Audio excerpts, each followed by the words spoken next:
Hello.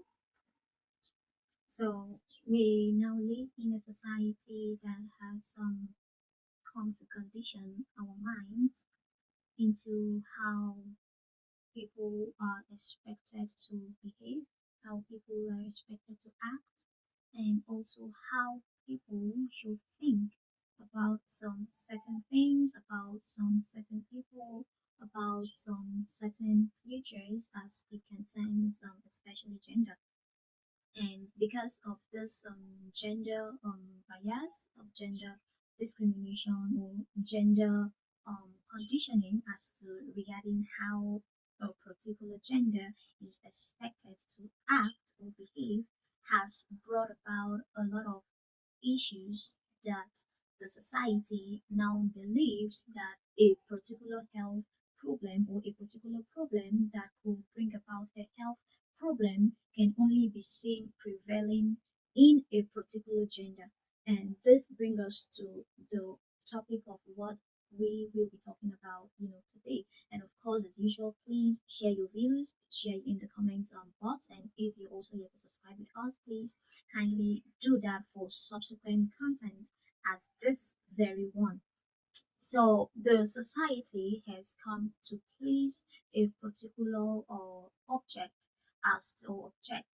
a particular object as it concerns a particular gender. So looking at the three most faced problem or issues among men, but however do not like talking about this problem because they have been invariably subjected into believing that this particular problem is only faced among the female gender as such, even when a male gender is going through this particular problem, is being forced to not to speak up because due to the fear of not being believed, the fear of not being accepted, the fear of being seen to be saying the very opposite of what the issue, not to be taken serious in some instances. And so some of these men continue to go through or experience this particular issue without calling for help. And this, of course, we're referring to the issue of abuse that is being faced. So we have abuse, we have parenting responsibility, and then we also have mental health of men. So the issue of abuse is being believed that the idea out there is that abuse can only be faced among women. So most men that are experiencing abuse in their own homes by their own partners, by their own either partners, intimate partners, or whatever relationship it is they share with that particular opposite gender, they have come to endure and continue to live in that abuse because the perception that the society has created is that the female gender are the only ones that can face abuse. Reason because they are fragile, they are helpless, they are not strong enough to defend themselves. As such, when men present such situations, they are likely not to be believed because he is the man, he is strong, he is agile. So how can he be experiencing abuse? So a lot of men are drawn to withdraw from taking out such issue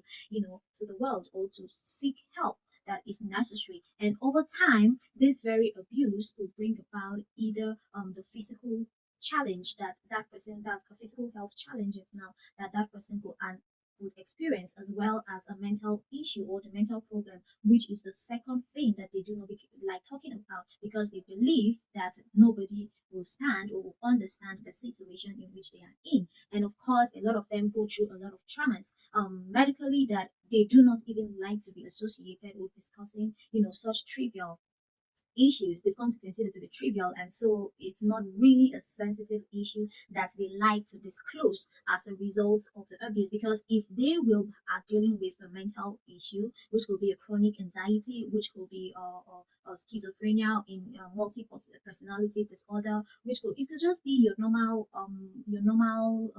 fear or trauma that you're just going through, your loneliness, and then you get into depression, a lot of them. But because you have come to, you don't want anybody to know what you're going through, which is that abuse, because that abuse will bring about that very mental health disorder and or mental health issue. So if you're experiencing a mental health issue and you're deciding to disclose it by visiting a doctor or any facility to disclose, it means that you'll be bringing about what brought about that very mental disorder, and that of course abuse will come into the picture, and that is what they do not want to disclose or to share with anybody, and so they deprive themselves from accessing the basic and necessary need that is actually made available that they can access at any point in time. And of course, we're looking at also on parenting responsibilities. So a man that has experienced or is experiencing abuse is prone to be undisposed to settling down or want to have his own family. Men naturally are wired to think that they are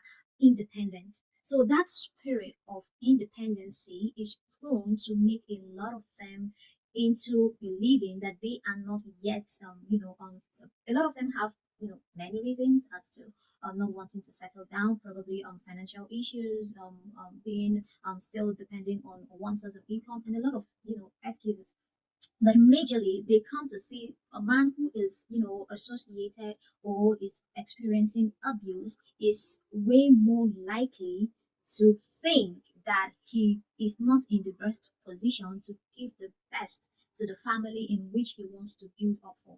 And so some of these reasons, it's could encompass, it just depends on the scenario that a man could just decide, I mean, I'm not good enough. I won't, in the state I am, I won't be able to give my best to my family. This is not the kind of family that I want for myself in this abusive relationship, which I am. We don't want to, my family, or I don't want the family which I am building to experience what I am experiencing. So I need to be fully prepared. I need to be ready and ensure everything is in place.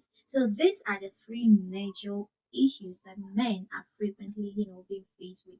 I look forward to seeing you in the next series. Don't forget, if you're yet to subscribe with us, just click on the subscribe button and let's get to have this conversation with you and of